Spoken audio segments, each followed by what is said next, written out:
on the promises of this campaign.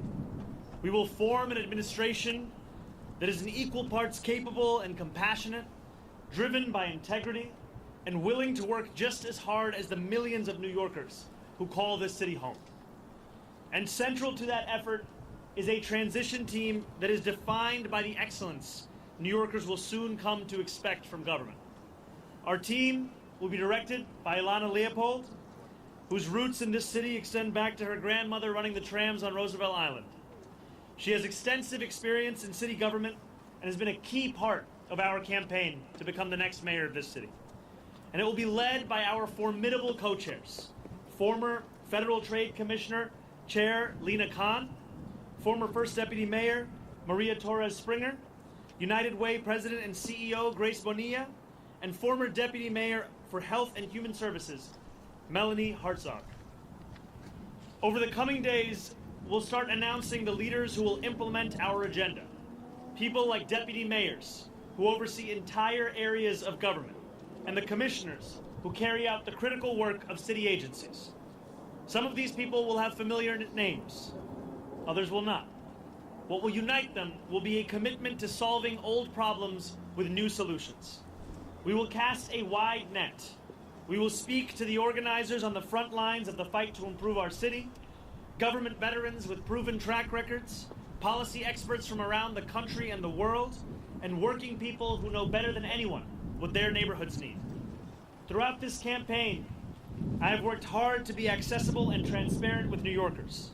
That same spirit will animate this transition and the city hall we build, because New Yorkers deserve a government that they can trust.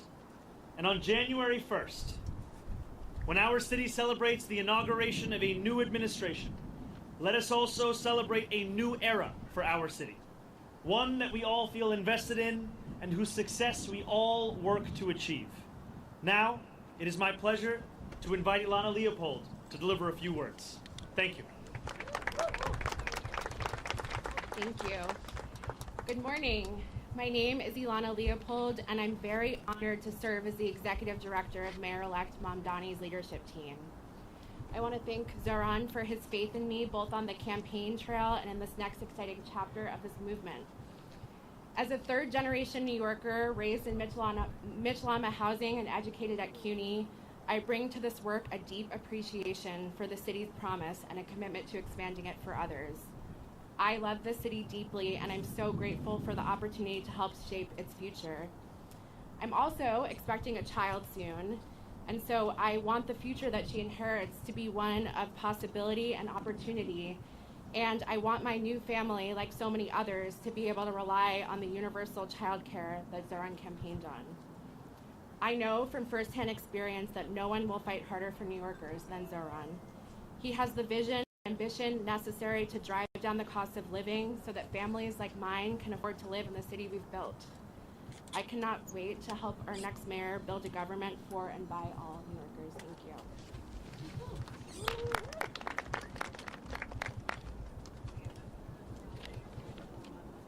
Good morning. My name is Grace Bonilla, and I am excited to be with all of you today. I want to congratulate Mayor-Elect Mamdani on his historic victory in a campaign that captured the imagination of so many and centered the needs of working New Yorkers as a North Star.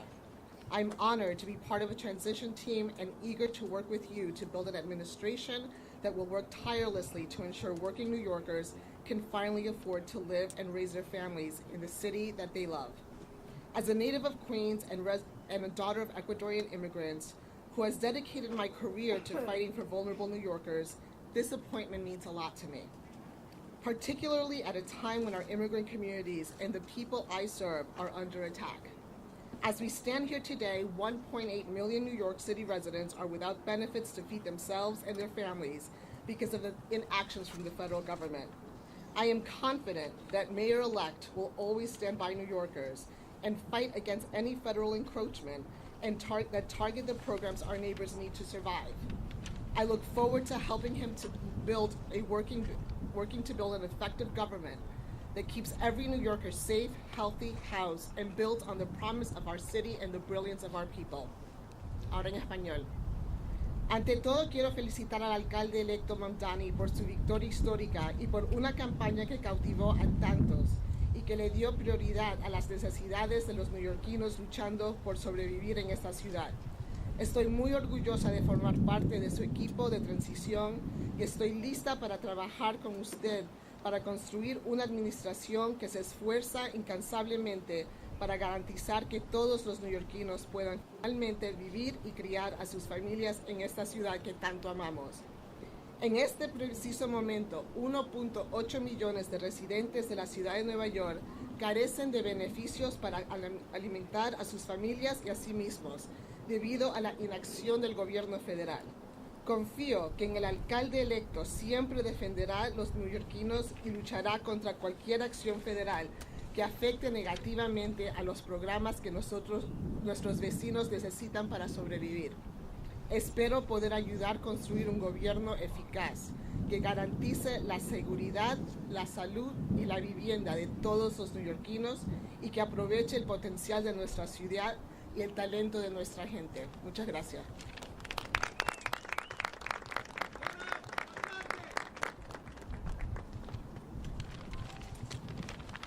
Good morning. Good morning. My name is Mel Hartzog. No one calls me Melanie except my mother when I'm in trouble. And I'm so excited to be with you all today. I first want to start off by congratulating our Mayor-Elect Mamdani on an impressive and amazing campaign and victory last night.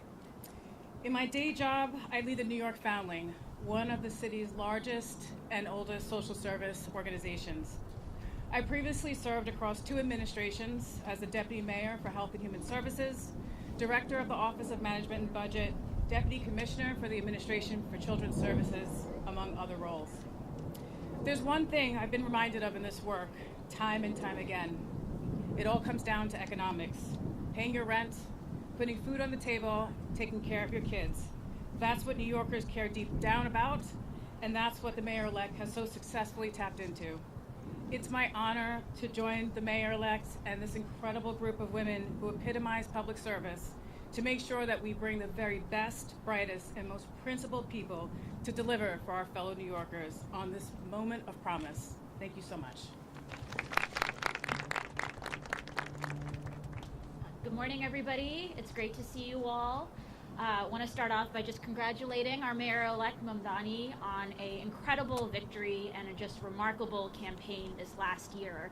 I think what we saw last night was New Yorkers not just electing a new mayor, but clearly rejecting a politics where outsized corporate power and money too often end up dictating our politics, and a clear mandate for change where New Yorkers can get ahead and where all workers and small businesses can thrive, not just get by. I think what we saw through the campaign was an operation that showed extraordinary discipline, rigor, talent, and I know that Zohran has the vision and courage to make sure that we can actually deliver. It's such an honor to get to be part of his transition team, and I'm so excited to work with the co-chairs to make sure that we are building an administration that can hit the ground running on day one and deliver for all New Yorkers. Thank you so much. Good morning, everyone. My name is Maria Torres Springer, and first and foremost, I want to congratulate the Mayor-elect on his extraordinary victory last night and on building a campaign for and by the people. I'm so thrilled to join his transition team of extraordinary women, by the way, and help ensure that his administration is ready to govern boldly and effectively on day one. As the daughter of immigrants who believed in the promise of this country, and as a proud New Yorker who loves and believes deeply in this city, I have so admired the way the Mayor-elect ran a campaign that reminded us that home is both our greatest challenge and the greatest hope for our future. I remain deeply proud of the work that I did across 3 mayoral administrations to make our city more affordable and more just. This has been my life's work. And I'm eager to bring that experience, all of the lessons learned, what worked, what didn't, to help the Mayor-elect achieve early, tangible wins for New Yorkers. Despite the headwinds we face as a city and as a country, the mayor-elect has truly rekindled something very powerful: our shared faith in New York's capacity to do big things and to dream boldly. Importantly, he and I share an undimmed belief in government's capacity to deliver for working people, an undimmed belief in public servants' capacity to not just meet, not even just exceed, but defy expectations. So thank you, Mayor-elect, for this opportunity. I look forward to helping you build an administration that gets to work joyfully and urgently to lower costs, build homes, expand childcare, and ensure that every New Yorker can build a life of dignity in this city that we all love. Thank you. Everyone, we'll take your questions, and the co-chairs are available to answer questions as well. We'll start with you, Marcia.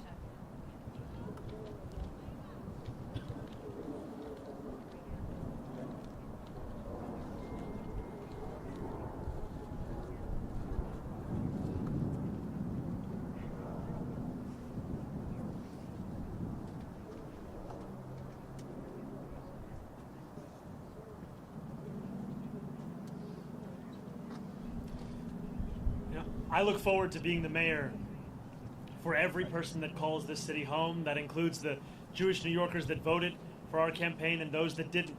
My responsibility is to all 8.5 million New Yorkers, and we chose this location as a reflection of the borough that I serve and the fact that we are proud to be known as the world's borough.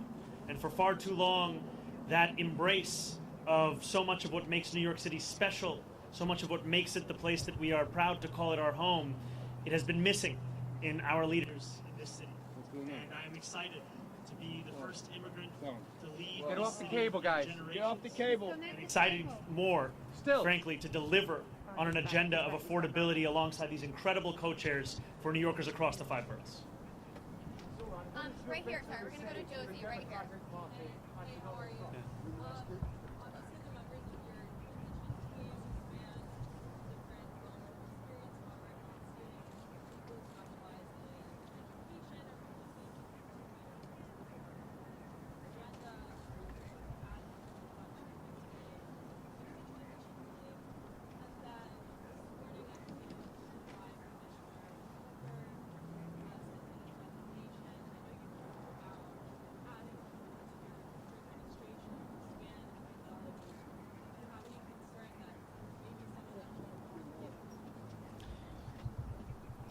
I look at these 4 incredible co-chairs of our transition team, and what I see are those who have had their careers defined by an excellence that we want to characterize the very city hall that we are looking to build.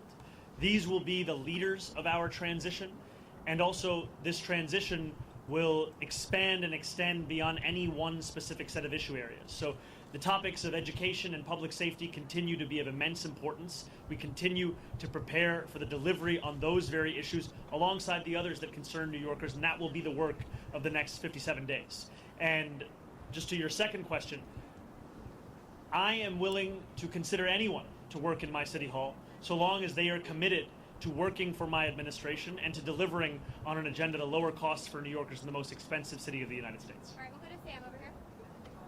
Mayor-elect Mamdani, Sam Alcott from Democracy Now! I have 2 questions. One, what should New Yorkers know that you are asking from Mayor Adams during the transition for the next 2 months?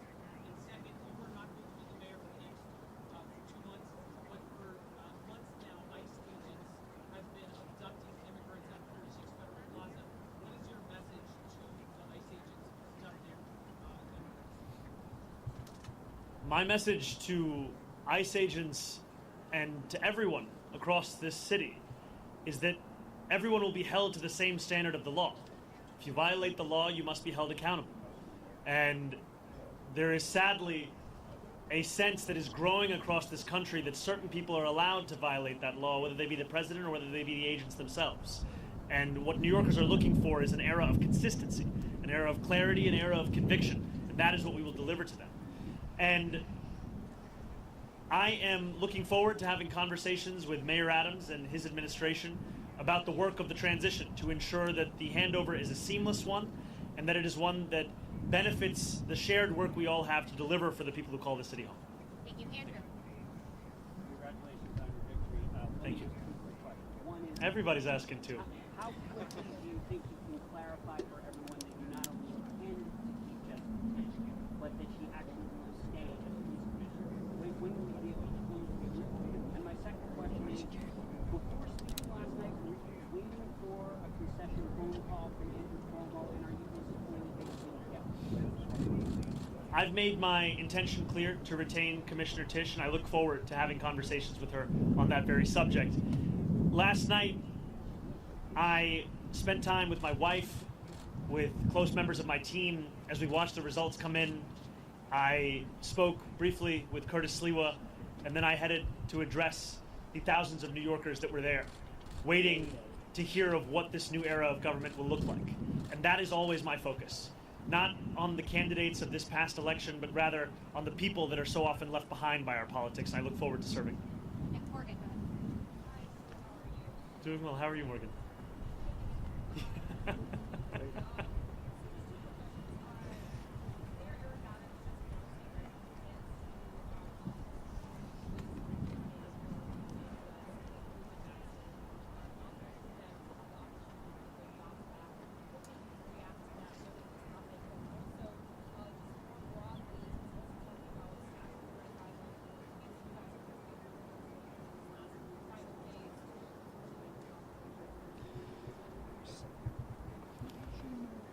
The mayor is seemingly unsatisfied with a record of raising rents by more than 12% on more than 2 million New Yorkers, and has gone so far as to consider appointing someone to the Rent Guidelines Board who is known for being a star, I think, on a show called Selling New York. And in many ways, that's the description of what he wants to do over these next few months. I continue to believe in the importance of delivering relief for the 8.5 million people who love this city, who live in this city, but cannot afford to continue to be here. And last night I spoke of Wesley, an 1199 organizer that I met outside of Elmhurst Hospital less than a week ago. And as I asked him how long it took him to get to work, he told me 2 hours. I asked him, where were you coming from? He told me Pennsylvania. That, for many New Yorkers, is now the reality, where they have to live elsewhere because they can't afford to live in the place that they love. And that has to be our compass in guiding the work that we do to ensure that we can make this a city that is livable and make this a city that finally turns the page on an era of big money and small ideas. Yeah, I'll go Holly right here.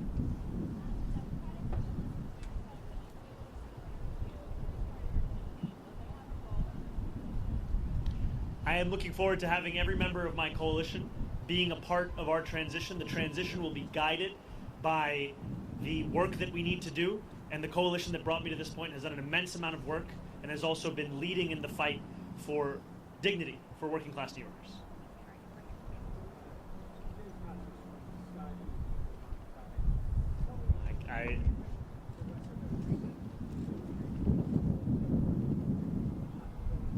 Well, first I just have to say I've spent many days in my youth watching the transfer window close, final hours on Sky News, so it's a pleasure to have you here. Yeah, I'm an Arsenal fan. I have to be honest, when you said you were from Sky News, I just got very excited. Could you repeat the question one more time?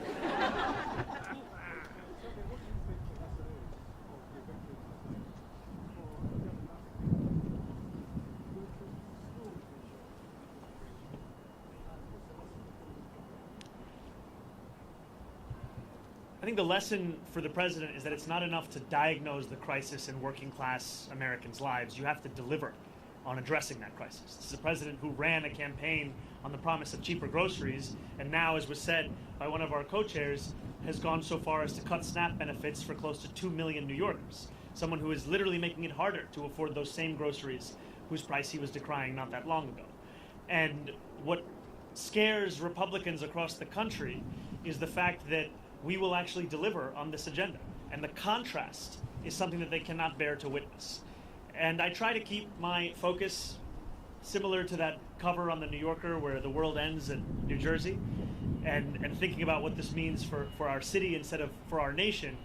And I will tell you that for our city, what left me with such great hope last night were the stories from so many New Yorkers who had never voted before, who had lost hope in politics years ago.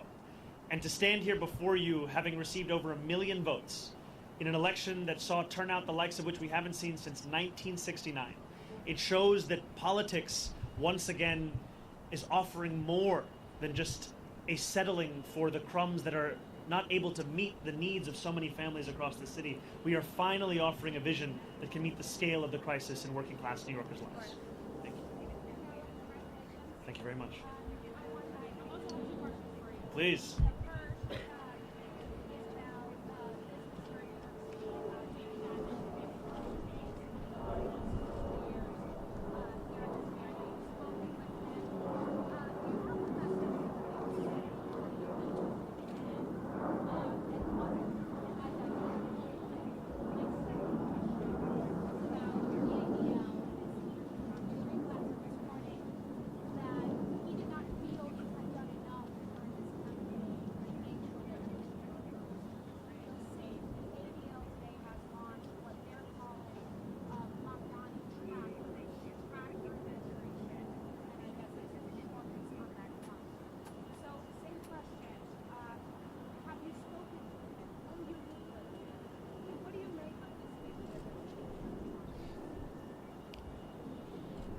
I look forward, I'll first answer your first question, then I'll go to your second.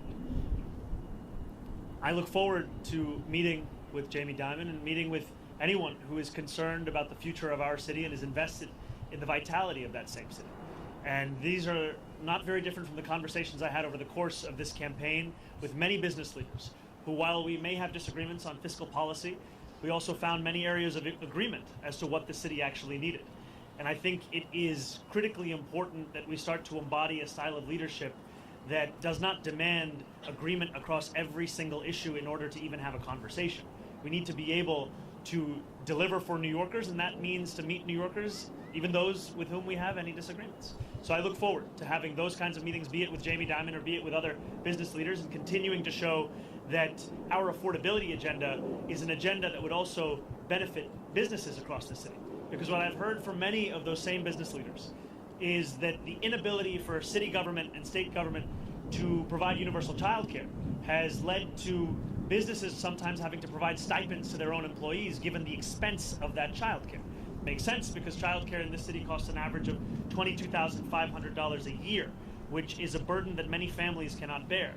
And I also look forward to streamlining the regulations within city government. I'm someone who believes deeply in the public sector, believes deeply in public regulation, and I also believe if I cannot give you an answer as to why a regulation exists, then it likely doesn't have a good reason to exist any longer.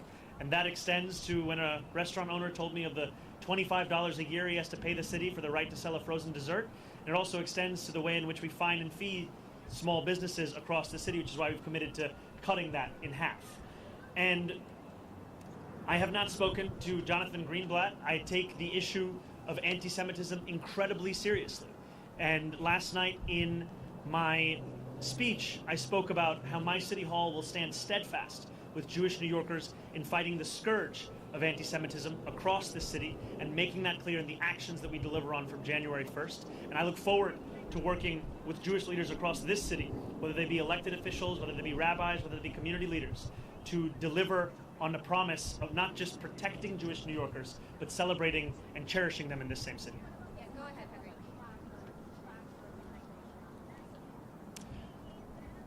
I think that anyone is free to catalog the actions of our administration. I have some doubts in Jonathan's ability to do so honestly, given that he previously said I had not visited any synagogues, only to have to correct himself.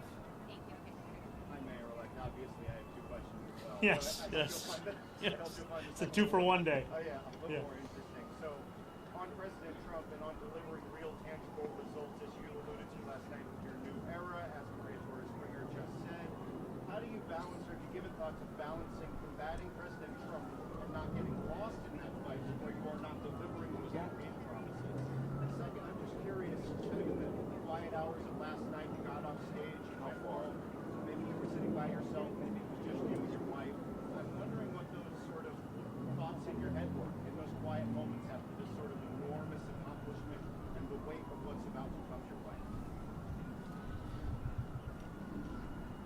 It's very funny. Everyone is asking two very different questions. I'm trying to strike the right tone between all of them. New Yorkers are facing twin crises in this moment: an authoritarian administration and an affordability crisis. And it'll be my job to deliver on both.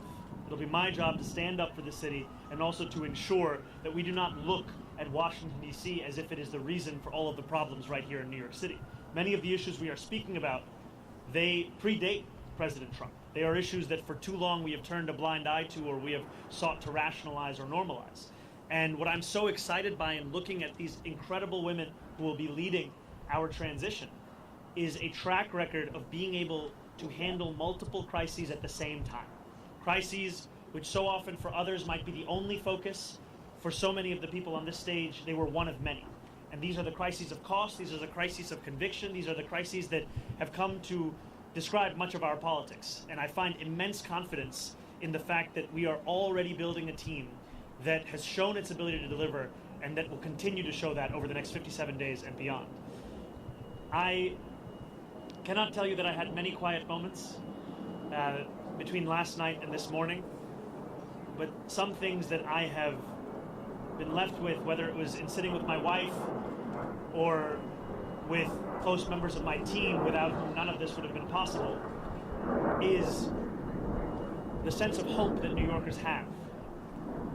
When I left the venue yesterday evening, there were hundreds of New Yorkers waiting outside. And so many of them were young New Yorkers. So many of them, it may have been their first vote they were ever eligible to cast. And in their eyes and in their shouts and in their screams, I heard the potential for what our politics could be. And it's a potential for New Yorkers to not only be able to see themselves in those that lead them, but more importantly to see their struggles. And just before this, I heard from an immigrant rights advocate who said that the moment that made her whole in the speech that I shared was when I spoke about this city as being one that was built by immigrants, that was powered by immigrants, and now that will be led by an immigrant. I think for too long, many New Yorkers have been told that there are only places in the shadows. And it is incredibly exciting to stand here alongside these leaders to embrace the light that the future will hold for all of us in this city. Yes. Thank you very much. Gracias. One of the things that we're seeing is a big Hispanic vote in the last few weeks after Governor Cuomo, with the hope that you would actually advocate for them with President Trump. Do you see that happening? Do you see that you actually believe the community through the fact that you're going to do that, dialogue with him as the White House reach out to you at all to congratulate you? And if not, are you even considering opposing President Trump when The White House hasn't reached out to congratulate me. I continue to be interested in having a conversation with President Trump on the ways in which we could work together to serve New Yorkers, whether that be delivering on his campaign promises around cost of living, or the many issues that New Yorkers have been sharing with me about the drastic impacts that the legislation that President Trump has ushered through Washington will mean for them and their lives. Too often we understand these impacts solely at an individual level, but if we just speak a little bit more about SNAP benefits, these are not just affecting the close to 2 million New Yorkers who are on SNAP, these also affect the grocery stores across our city. There were a number of mom and pop owned grocery stores that spoke to me about the fact that in the Bronx, SNAP revenues make up more than a quarter of all of their revenue. And this has the impact of decimating their ability to keep their doors open. And so I look forward to having those conversations and to making clear that if there is ever anything to be spoken about that could benefit the people of the city, I am ready and willing to speak to anyone about it. But if it is a conversation to come at the expense of those people, then I will fight that idea tooth and nail, because my job is to serve this city. Thank you.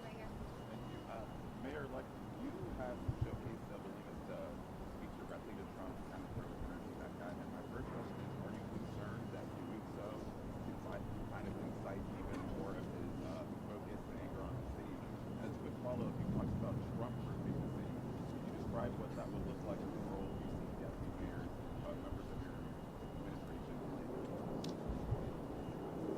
When I speak about Trump-proofing this city, I speak about protecting those with the least from the consequences of a man with the most power in this country.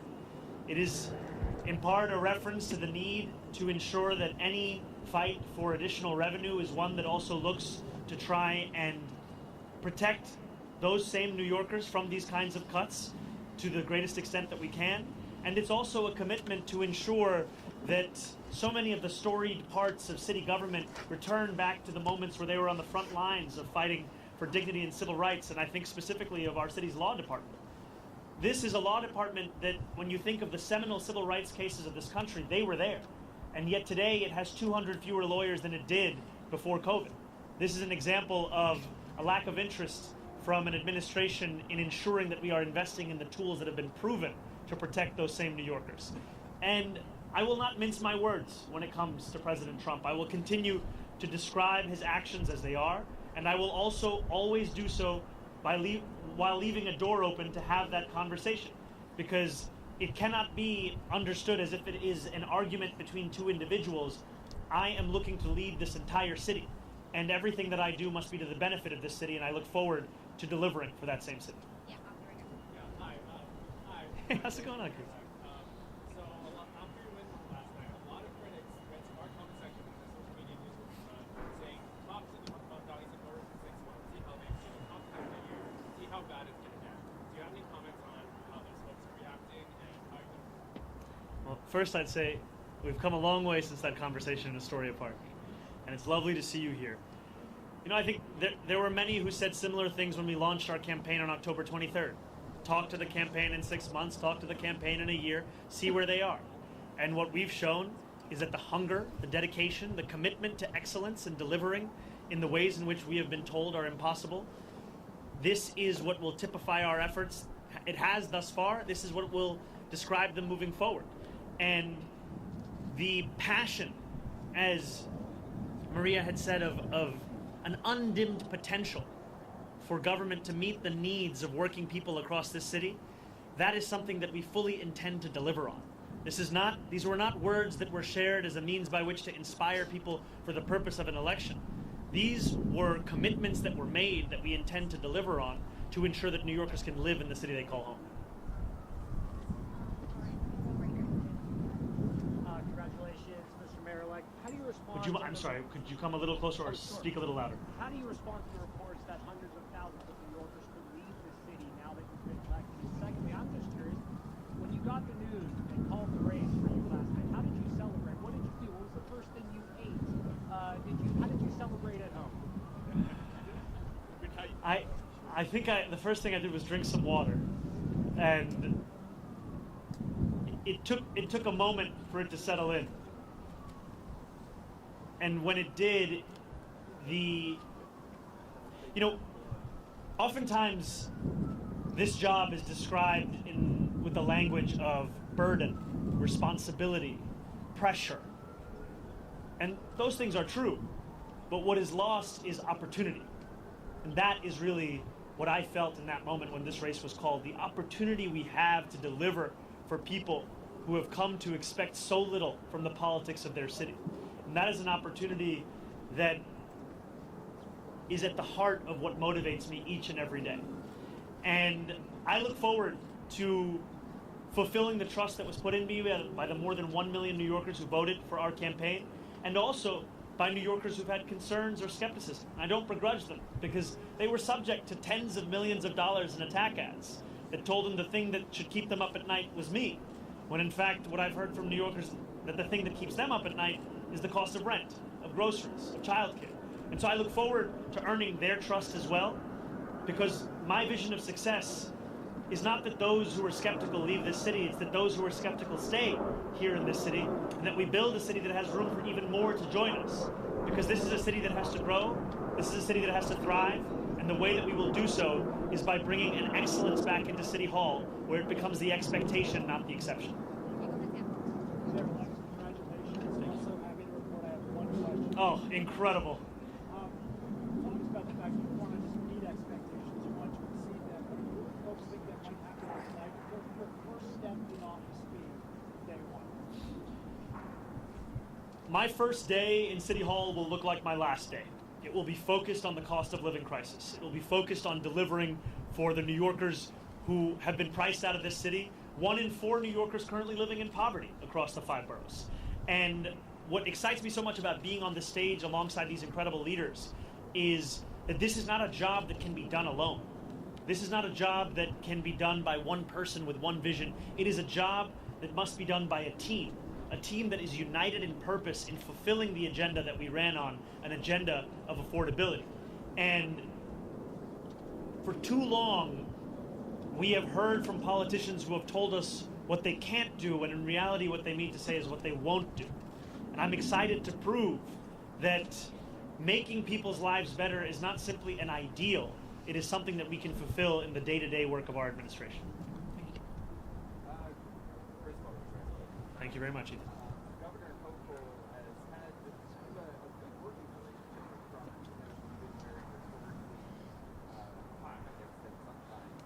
Do you think there's anything to learn from her style of getting talk to her about that?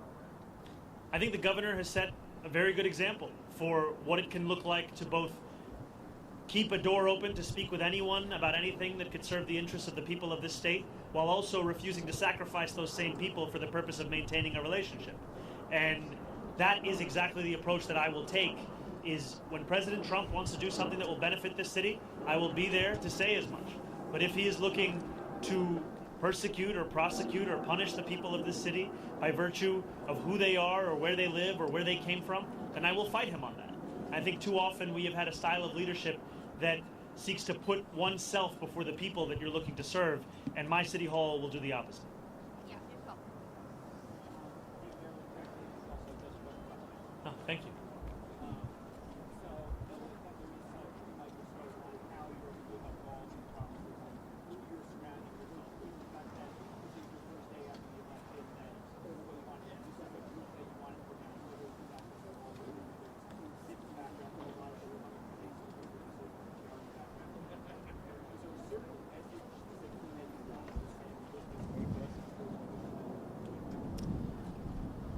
You know, this is a group that exemplifies the excellence I've long spoken about.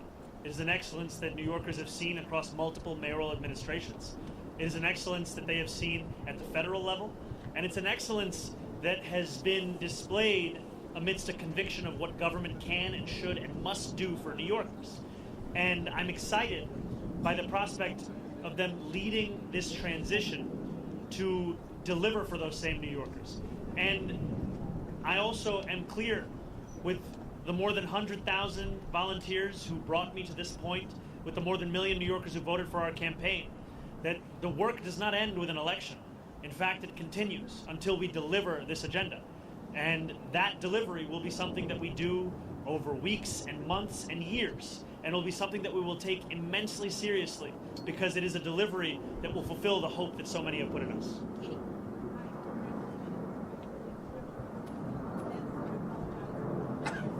Could we do the first one? I'll answer, then we go to the second. Perfect. Yes.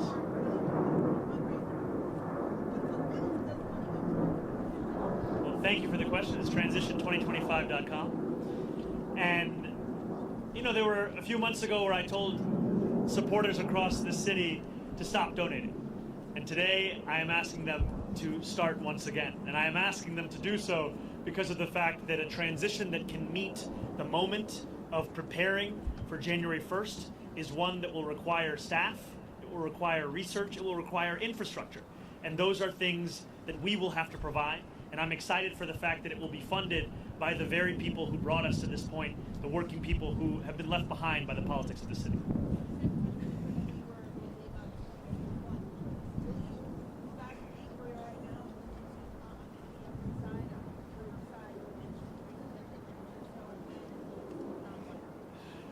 I did get a text from my super late this night.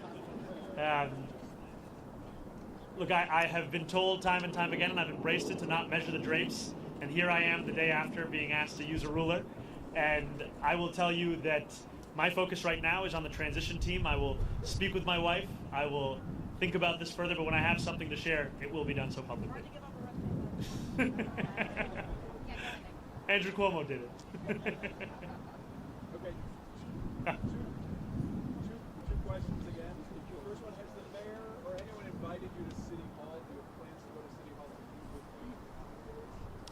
The mayor has not invited me as yet to go to City Hall, but I look forward to having those conversations about the transition. For the last 4 years, we've heard a lot about Brooklyn. They've got the leaders of the House and Senate, the mayor, all sorts of power. Is Queens having its moment? We spoke about this a little bit standing here. Like, is this borough on top? You know, I don't see it as a question of which borough is on top. I am looking to serve every single one of the 5 boroughs. And in each of these boroughs, I find so much of the inspiration of the work that we have to do in City Hall. And I'm also proud to represent Queens in the state legislature. I'm proud to be a resident and an assembly member for Astoria and for Long Island City. And I'm proud that we are standing here today in the world's borough to embrace what gives so much meaning as to what it means to be a New Yorker here in this moment today. This guy's trying to get me to go against other boroughs. Unbelievable. Where's the suit? Good to see you. Billionaire Bill Ackman sent out an unusually short tweet yesterday in which he congratulated you. And he said, if I can help NYC, just let me know what I can do. I'm wondering how you respond to the invitation, whether you plan to work with him. Well, I appreciated Bill Ackman's tweet and the sentiment of it, and I will continue to have conversations with anyone who is committed to the welfare of this city, the vitality of this city, and those are the conversations I will have over the next 57 days and beyond. Very quickly, what do you think today your victory means for the cause of democratic socialism? I can tell you what it means in this city. It means that the idea of a politics built around the delivery of dignity to each and every person who calls the city home, that politics is alive and well. And for too long, we have spent our time debating who deserves that dignity, as opposed to delivering it to each and every person who calls the city home. David? Yeah, what specifically do you want to continue from the Eric Adams administration in terms of progress or initiatives? Do you anticipate getting involved in the speaker race? Can you I didn't hear the Do you second. anticipate getting involved in the speaker race? You know, even amidst my many critiques that I have of the Adams administration, we have to have a sober analysis of the work that is done in any single administration. And I think that City of Yes is something that is a significant and good step forward. I think that trash containerization is another example of something that we should continue to pursue. And these are examples to me of some of the issues which have been long recognized by New Yorkers as ones that need to be contended with by government and ones that have simply been ignored. And I look forward to continuing on those issues and then correcting the course in many other areas of city government. And I look forward to working with the council and with the next speaker on delivering on an agenda of affordability for each and every person that calls the city home. Thank you guys so much. Thank you all. Thank you.